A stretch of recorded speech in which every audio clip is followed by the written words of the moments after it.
Bonjour, je m'appelle Louise Clément, consultante principale développement des leaders et des équipes chez Humance. Dans cet épisode de Perspective, nous allons parler de développement des compétences en organisation.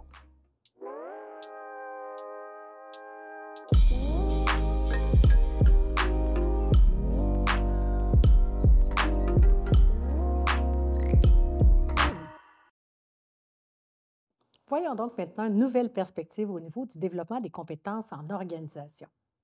En premier, on peut se poser la question, mais pourquoi développer les compétences en entreprise? La rapidité avec laquelle les changements sociaux, technologiques arrivent font qu'on se sent rapidement dépassé. Au-delà de nos compétences plus techniques, les compétences douces, les soft skills, ou plutôt les compétences humaines, sont celles qui font souvent la différence en organisation. Avec la pénurie de main-d'œuvre qu'on a connue dans les dernières années, on a promu des gestionnaires souvent avec moins d'expérience. Donc, on a encore plus besoin de les outiller pour les accompagner dans leur rôle. Du côté des entreprises, le développement des compétences, ça permet l'amélioration de la capacité. Du côté de l'employé, c'est un outil de fidélisation indéniable.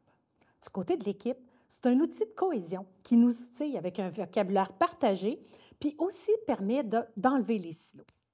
Quand on travaille sur le développement des compétences, on vise aussi à travailler sur les comportements. Les comportements qui vont vraiment nous permettre l'émergence de nouvelles façons d'être, de nouvelles façons de travailler. Ce n'est pas à négliger. Comment le développement des compétences s'est-il développé au cours des dernières années? Bien, vous savez, la pertinence de s'adapter fait que c'est pertinent aussi dans le développement des compétences. Avant, on ne parlait que de formation en salle. Maintenant, on parle de e-learning, on parle de blended learning, mélanger le virtuel et la présence.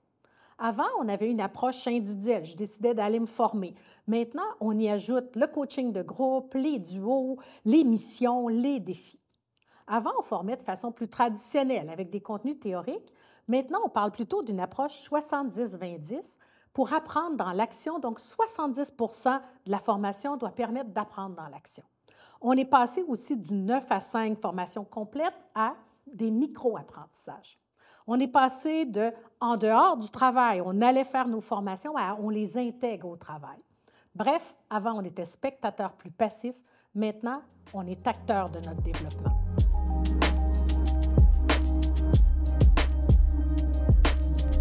La perspective que je veux peut-être vous partager, c'est par ces 3 conseils. Implique la direction dans les programmes de développement, pas juste pour avoir un budget, mais afin qu'ils connaissent qu'est-ce qu'il y a dans le parcours de développement, ce qu'il contient, ce qu'il va apporter, ce de quoi on s'attend. Lie ton programme de développement aussi à la mission de ton organisation. Quand on parle de compétences aspirationnelles, c'est celles qu'on va avoir besoin pour atteindre notre cible, pour atteindre notre vision. Les hauts dirigeants ont la responsabilité d'être les commanditaires, les sponsors, les promoteurs même de tes activités de développement pour créer un climat qui favorise une culture de développement. Un des trucs, c'est de les intégrer comme porte-parole, qu'ils soient au meeting de lancement, qu'ils soient au sein des programmes de formation, qu'ils viennent relater même des tranches de vie de leur parcours de gestionnaire pour que les participants puissent faire des liens avec leur propre cheminement. À tous les échelons de l'organisation, il faut sensibiliser au fait que le temps passé à supporter le développement des équipes, le développement des compétences, ce n'est pas du temps perdu, c'est du temps investi. Que ça crée de la valeur pour l'employé. Il se sent plus compétent pour l'équipe et pour l'organisation. L'investissement en développement des compétences amène un retour sur investissement. Mais encore faut-il se fixer des indicateurs significatifs. Par exemple, le taux d'engagement, la mobilité interne, le taux de roulement, le taux de recommandation. Qui est de notre relève interne? Implique tes employés, ce serait mon deuxième conseil. Prends le temps de positionner auprès des employés les différentes activités d'apprentissage auxquelles ils sont conviés, d'expliquer le pourquoi des actions posées, comment ça s'inscrit au sein de l'organisation, comment ça s'inscrit au sein de la vision de l'organisation, mais aussi pour eux personnellement, leur parcours, leur aspiration, leur cheminement. Il faut que les gens trouvent un sens et comprennent comment ça s'inscrit pour eux, pour leur équipe et pour l'organisation. Chaque personne a aussi sa façon d'apprendre. Assure-toi que ton programme de développement des compétences en tienne compte. On a juste à penser comment chacun à notre façon, on monte un meuble IKEA pour comprendre qu'on n'apprend pas tous de la même façon. L'apprentissage qui fonctionne, c'est celui qui est dans l'action. Les employés doivent être les acteurs de leur formation, pas des spectateurs. Soyez exigeants sur la façon dont sont montées les formations qu'on vous propose. Quel est le pourcentage de contenu qui est expérientiel? Quel est le pourcentage de contenu qui est théorique? Comment ça s'ancre dans votre quotidien? Quand on crée des formations et des parcours, il faut penser en termes aussi d'espacement des activités, d'intégration concrète du travail, de rythme, intégrer des défis, varier les stratégies d'apprentissage, de l'observation, de l'expérimentation. On pense aussi à des concepts comme les classes inversées. Par exemple, tu envoies la théorie avant et ensuite, lors des rencontres, tu expérimentes en groupe. Au niveau du participant ou de l'apprenant, c'est une bonne pratique aussi de valider le sentiment d'efficacité personnelle avant et après tes formations. Utilise les sondages post-événement. Bref, mesure tes progrès puis ceux de tes participants. Ça peut être sur la satisfaction, mais aussi sur l'apprentissage, sur l'utilité perçue, sur le transfert des acquis, sur les retombées estimées pour l'organisation. Pour que la formation prenne tout son sens, il faut s'assurer de faire de l'espace à l'expérimentation.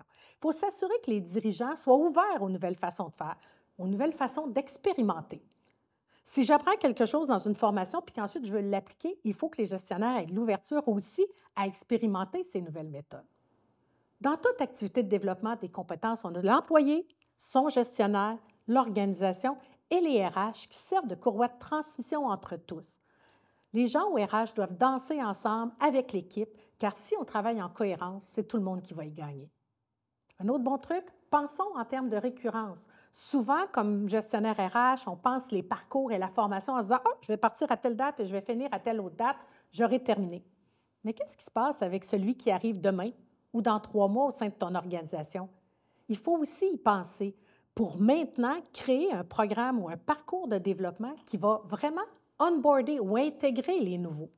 Il existe plusieurs moyens technologiques pour capter le contenu, les fameux LMS, les capsules préenregistrées, les parcours virtuels. Le blended learning, c'est aussi un heureux mélange de contenu disponible, validé, accessible, virtuellement, en asynchrone ou avec des apprentissages variés. C'est soit par le mentorat, les coachings de groupe, les co-développements, les partenaires d'apprentissage, les duos, les missions. Assurez-vous aussi du bon séquencement des sujets traités. À titre d'exemple, j'aime bien commencer avec gestion du stress et des priorités et aller de plus en plus par la suite avec des compétences qu'on attribue peut-être à des gestionnaires de plus haut niveau.